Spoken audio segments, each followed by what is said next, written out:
मैं चौधरी साहब को गुजारिश करूंगा कि वो स्टेज पे आ जाए। हर चकार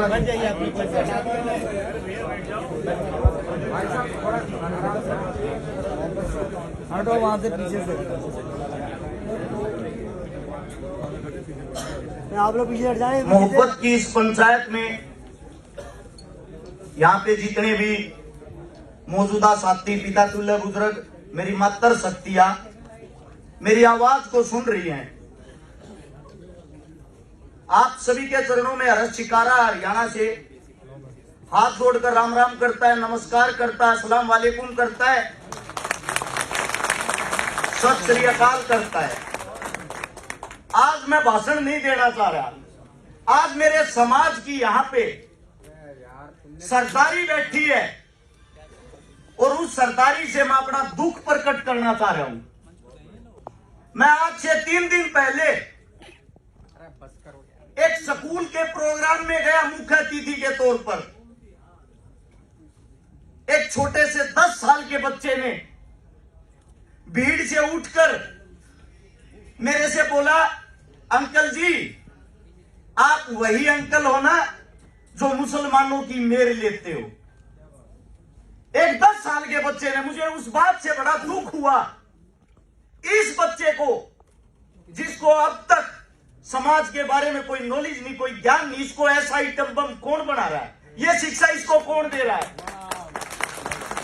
आप यहां आते हो, आप अपनी बातें रखते हो।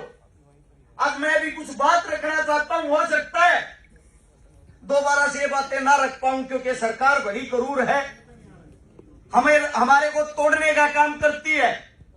मैं आज आप सबसे पूछना चाहता हूं, क्या आप लोगों को इस बात का पता लगा हिंदू मुसलमान सिख इनके झगड़े की जड़ क्या है? ये जहर फैलता क्यों है? मुझे इस बात का बड़ा दुख होता है जब ये सुनता हूं। मेरी एक बार एक साथी से आपस में वार्तालाप हुई। मैंने पूछा, आप मेरे को ये बोलते हो कि मैं मुसलमानों का फेवर करता हूं, मैं आपसे पूछना चाहता हूं आपको मुसलमान गंदे क्यों लगते हैं? उस भाई साहब का जवाब था, क्या आप मुगलों को भूल गए? मुगलों ने हमारे साथ क्या किया था? एक एक बात को गौर से सुनना, ताली मत बजाना। मैं हकीकत की बातें करता हूं, हकीकत पे जाना। उसका जवाब था, मुगलों को भूल गए, बाबर को भूल गए, अकबर, हुमायूं, जहांगीर, वो हमारे साथ क्या क्रूरता करते थे। मैंने उसको जवाब दिया, बेटा अपनी नॉलेज बढ़ाइए। मुगल हमारे मुसलमान नहीं थे, मुगल हमारे मुसलमान नहीं थे। मुगल जब इस देश में लड़ने के लिए आए, जो राणा सांगा के साथ खड़े हुए असंख्या मेवाती, वो हमारे मुसलमान थे। बार बार गंदा गलत इतिहास परोस कर आप हमारे को दिखाते हो। मुसलमानों ने हिंदुओं पर कहर किया, मुसलमानों ने हिंदुओं पर कहर किया। टीवी देखो, पत्रकार देखो, अगर कोई मुसलमान नाम का आदमी किसी बलात्कार में सम्मिलित होता है, उस खबर को विश्व लेवल की बनाया जाता है। मैं आप सबसे पूछना चाहता हूं, हिंदुस्तान के अंदर लगभग हर रोज 10,000 बलात्कार होते हैं, वे अखबार में क्यों नहीं आते? उससे अलग थोड़ा बीमार हूं, माफी चाहता हूं। आप लोगों को एक बात बताता हूं, हमारी असली लड़ाई क्या है। जब गोरे लोग हमारे यहां आए, उसने देखा हिंदुस्तान को कौन चलाता है। गोरे लोगों को दाढ़ी वालों से बड़ी नफरत थी। दाढ़ी वाले कौन? जाट, जट, जुट। हिंदुओं के अंदर जाट, जो एक मजबूत कौम होती जिसको बोला जाता जाट लैंड। सिखों के अंदर जट, और अपने जो मौलवी होते हैं जिनके अंदर होते हैं जुट। अरे चेक करो, आप एक ही मां के बेटे हो। अपना ब्लड पहचानो, अपना रक्त पहचानो। जब अंग्रेजों को पता लगा ये हर लड़ाई में एक साथ इकट्ठे होकर लड़ते हैं, सिर्फ यही वो बुलंद आवाज, इनको तोड़ा कैसे जाए। आप लोगों को तोड़ने के लिए प्रायोजित दंगा कराया गया 1947 में, हिंदू पाकिस्तान का नाम देकर। जो आप लोग इस हिंदुस्तान की मिट्टी के लिए 47 से पहले एक होकर लड़े थे। आप लोगों के बीच में ऐसे आइटम बम अंग्रेजों ने तैयार कर दिए, एक दूसरे के खून के प्यासे हो गए, एक दूसरे की बहन बेटी की इज्जत लूटने लग गए। लाखों लोगों की ट्रेन यहां से भरकर मुसलमानों की पाकिस्तान जाती है खून से लथपथ। पाकिस्तान से हिंदुओं की ट्रेन भर के यहां आती है हिंदुस्तान में। उनको लड़वाने वाला कौन था, मरवाने वाला कौन था, मिटवाने वाला कौन था? कोई हिंदू मुसलमान नहीं, ये हिंदुस्तान की गंदी सियासत और राजनीति। आप लोगों को तोड़ा गया। जो हमारा पंजाब मजबूत था, हिंदुस्तान पे जो राज करता था, उसका उस बदले में 60% हिस्सा पाकिस्तान में चला गया। आप लोग 40% रह गए। भाई को भाई से अलग कर दिया गया। अलग करने के बाद उन्होंने देखा आज भी ये इस मुल्क को चलाने की हिम्मत रखते, इनको और तोड़ो। पंजाब को तोड़ के उसके अंदर से हिमाचल निकाल दिया, उसके अंदर से हरियाणा निकाल दिया। फिर भी आप लोग मजबूती के साथ दिखाई दिए। उनमें सबसे मजबूत रहा सिख। 1984 के दंगों के दौरान सिखों को इतना बदनाम कर दिया गया कि पगड़ी वाला आतंकवादी होता है। उसके बाद बचता है मुसलमान, जो आज इस पीड़ा को झेल रहा है। उसके बाद बचता है जाट, जो 2016 के जाट आरक्षण के दौरान जातीय दंगों को करा के आप लोगों को भी बदनाम कर दिया गया। हमारे हरियाणा का सीएम कौन है? उसके नाम को जानते हो आप? खट्टर। कहां से आते हैं खट्टर? कहां के थे? पाकिस्तान में रहने वाले, जो प्यार से हमने अपने हिंदुस्तान के मुल्क में रखे, पाकिस्तान से हिंदुस्तान में हमने बसाया। और आज जब हम आंदोलन करते हैं, वो हमारे को पाकिस्तानी कहते हैं, जो हमारे सीएम खुद वहां के थे। इस देश का दुर्भाग्य है। मैं बार बार एक बात कहता हूं, नरेंद्र मोदी साहब, जो खुद एक तेली जाति से संबंध रखते हैं, तेली जाति किसके अधीन आती है, किसके अंदर आती है? और आप इस देश को आपस में हिंदू मुसलमान करवा के लड़वाते हो। जिस धरती पर आज आप बैठे हो, जहां पे इस दिल्ली के अंदर जब ये पगड़ियां, ये टोपियां और ये दाढ़ी वाले एक थे, ये दिल्ली हमारी दुल्हन होती थी। आज बड़ा दुख है, दिल्ली को कौन चला रहे? जो दिल्ली के दरबारों में झाड़ू पोछा करते थे, उनके लोग कहां चले गए? वो असली मालिक। क्योंकि कोई भी प्रोग्राम करवा लो, वहीं राजनीति घुस जाती है। मुझे दुख है, जब हम किसी पीड़ा को झेलते हैं, हम अकेले होते हैं उस संघर्ष में, हमारे खिलाफ हमारे अपने लोगों को कर दिया जाता है। आज एक बात बताता हूं, जहां जिस धरती पे खड़े हैं, जो आखिरी लड़ाई थी 1857 की, जब मुगल खत्म होने वाले थे, यहां का जो आखिरी राजा था बहादुर शाह जफर, जिसकी उम्र हो गई थी 80 साल। दो चीजें होती थी, एक तो होती थी रियासत। रियासत का राजा दूसरे राजा के साथ लड़ता था, चाहे वो हिंदू हो, मुसलमान हो, जाट हो, राजपूत हो, अपने क्षेत्र को बढ़ाने के लिए। रियासत से अलग होता था देहात। बात करता हूं देहात की। देहात ने कभी किसी की गुलामी नहीं की। आप वही देहाती लोग हो जिसने किसी की गुलामी नहीं की। सबसे बड़ी फौज आप लोगों की होती थी। जेड़ी फरसे गंडासे से अच्छी अच्छी सल्तनत कांपती थी। जब बहादुर शाह जफर को अंग्रेज कैद करने के लिए आए, वही राजा जिससे हिंदुस्तान हिलता था, वही मुगल पूत भागकर दिल्ली के जिस पृथ्वी पे, जिस कोने पे आप बैठे हो, यही गांव था छोटा सा, जिसका नाम था मालचा। मालचा गांव की शरण में आता है। उस वक्त भी हमारी 360 खाप होती थी, 360 खाप के प्रधान के पास। और ये कहता है मेरी जान बचा लो, मैंने जो कुछ किया उसको भूल जाओ, आज हम सब हिंदुस्तानी है, हिंदुस्तान के लिए लड़ो। ये बात सुनकर आप लोग, वो वर्द हो, वो बुजुर्ग हो, आप लोगों का इतना बड़ा दिल है।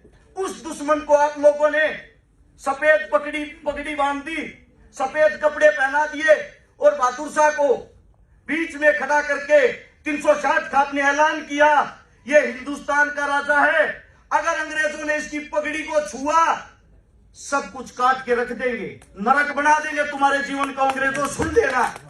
अंग्रेजों को इस बात का पता लगा, अंग्रेज भी कांप गए, देहात से वो भी कांपते थे। आप लोग आजाद होने से पहले भी आजाद थे, गुलाम आप नहीं थे। अंग्रेज भी ऐसे ही कुर्सियों पर बैठते थे जैसे आज बीजेपी और कांग्रेस बैठती है। इतने ही गुलाम थे जितने आज हो। पहले कम थे, हो रहे हो, आज इस वक्त ज्यादा हो रहे हो। जब बहादुर शाह जफर गया, जाने के बाद अंग्रेजों को पता लगा, उनसे मिलके आया है, उसकी जान बकस दी आप लोगों के डर के कारण। मैं आप लोगों से इतना ही कहना चाहता हूं, जिस दिन आप लोग मजबूत हो गए, अपने बच्चों को पहचान लिया, अपने बच्चों को मजबूत कर दिया, आप लोगों को हराने वाला कोई नहीं है। आप लोगों की मानसिकता गुलाम हो गई है, मानसिकता। एक प्रजापति कुमार ने 5 गधे बांध रखे, छठे गधे को बांधा नहीं, उसके पास रस्सी नहीं थी, उसके ऊपर से ऐसे हाथ घुमाकर खूंटे की तरफ कर दिया। सुबह जब गधों को खोलता, चारों गधे खोलते ही भाग लेते हैं। जिस गधे को बांधा नहीं वो वही बंधा रहा, वो गया ही नहीं कहीं। प्रजापति डंडा उठाता है, 3 दिन पीटता है उसको, वो 3 दिन तक वहां से नहीं हिलता। चौथे दिन प्रजापति के दिमाग में एक बात याद आई कि आपने इसके ऊपर से वैसे हाथ फिराया था। जब उसके ऊपर से वैसे ही हाथ फिराया, गधे ने सोचा तेरी भी रस्सी खुल गई, गधा तुरंत तोड़ दिया। वही गुलामी की जंजीरें आपके पैरों में है। सन 1700 में जब अंग्रेजों ने पहली बार आपके राजा को हराया, हिंदू मुसलमान सिख सब खड़े खड़े, लाखों आदमियों की भीड़, जब वे विजयी जुलूस निकाल रहे थे, अंग्रेज आप लोगों को देख रहे थे। अंग्रेज आपके बीच से जुलूस निकालते हैं, वहां लाखों हिंदुस्तानी उस जुलूस को देखते हैं, और उस जुलूस को देखकर जो हमारा राजा हार रहा था, उसकी हार पर हम तालियां बजाते हैं हिंदुस्तानी। अफसोस अंग्रेज अपनी किताब में लिखता है हमारी संख्या 3000 थी, तालियां बजाने वालों की संख्या 3 लाख। एक आदमी एक पत्थर मारता, हिंदुस्तान कभी गुलाम नहीं होता। हमें दुख है इस बात का। आज भी आप लोगों के हाथ में सत्ता है, आज भी आप लोग ताकतवर हो। बाबा साहब भीमराव अंबेडकर ने तलवार की जगह आपको उंगली की आजादी दी है। इस उंगली से बड़े राजा का विनाश कर सकते हो। लेकिन बहुत बड़ा दुख, मैं यहाँ पीछे बैठ के देख रहा था, जब हमारा बुजुर्ग कोई यहाँ आके बोलता है, पब्लिक शोर शराबा करना शुरू कर देती है। अरे आप 4-5 घंटे नहीं बैठ सकते, क्या क्रांति लाओगे? अपने बड़ों का मान सम्मान नहीं कर सकते, क्या क्रांति लाओगे? सबसे पहले आप सभी को एक ही बात कहूंगा, ये जो नफरत का जहर हमारे बच्चों के अंदर फैला है, उस पर विचार विमर्श करें कैसे रोका जाए। सोशल मीडिया पर हिंदू मुसलमान करने वालों की उम्र गारंटी देता हूं किसी एक की भी 30 साल से ऊपर नहीं है। 15 साल से 30 साल के बच्चे, क्योंकि उन्होंने किताबों को पढ़ा है, टीवियों को देखा है, उन्होंने जमीन पर संघर्ष करके धरातल को नहीं पढ़ा, उन्होंने अपने बुजुर्गों को नहीं पढ़ा। मेरे से एक मौलवी साहब कह रहे थे अभी प्रोग्राम में नौर में, हर्ष बेटा कितना पढ़ा है? मैंने मौलवी साहब को कहा, मौलवी साहब पढ़ा हुआ तो नहीं, ऊपर कढ़ा हुआ हूं। हर रोज अपने बुजुर्गों से नई नई बातें सीखता हूं, अपने बुजुर्गों से सुनता हूं, और वही आप लोगों के बीच में बताता हूं। मैं इस पंचायत के अंदर हाथ जोड़ के अपने जो आखिरी शब्द है वो यही कहता हूं, जो भी माइक पर बोले, बुजुर्गों का मान सम्मान रखे, इनके कद का मान सम्मान रखे। आप इनका मान सम्मान नहीं करोगे तो कौन करेगा? चाहे वो कितनी भी देर बोले, उसकी बात को समझने की कोशिश करें। दूसरी बात, कोई न कोई ऐसी बातें, ऐसा फैसला जरूर ले।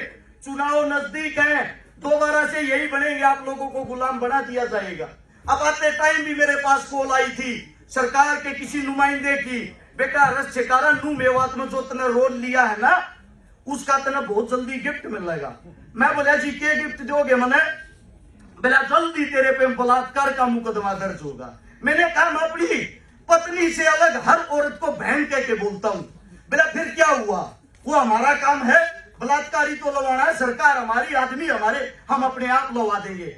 मैंने कहा मैं कल मरता आज मर जाऊं, मेरे शरीर के अंदर जब तक रक्त की आखिरी बूंद रहेगी, मैं भाईचारे की एकता की बात करता रहूंगा, जो मर्जी करो। आप सभी ने इतने प्यार से मेरी बातें सुनी, आप सभी ने इतना प्यार प्रेम दिया, इतनी कम उम्र में इतनी बड़ी स्टेज पर बोलने का मौका दिया। आप सभी को शीश झुका के मैं नमन करता हूं। नमस्कार और जय हिंद। बहुत बहुत शुक्रिया हर्ष भाई। बड़ा हर्ष हो रहा है कि आपने अपनी अल्फाजों में बहुत अच्छे अंदाज में पेश किया।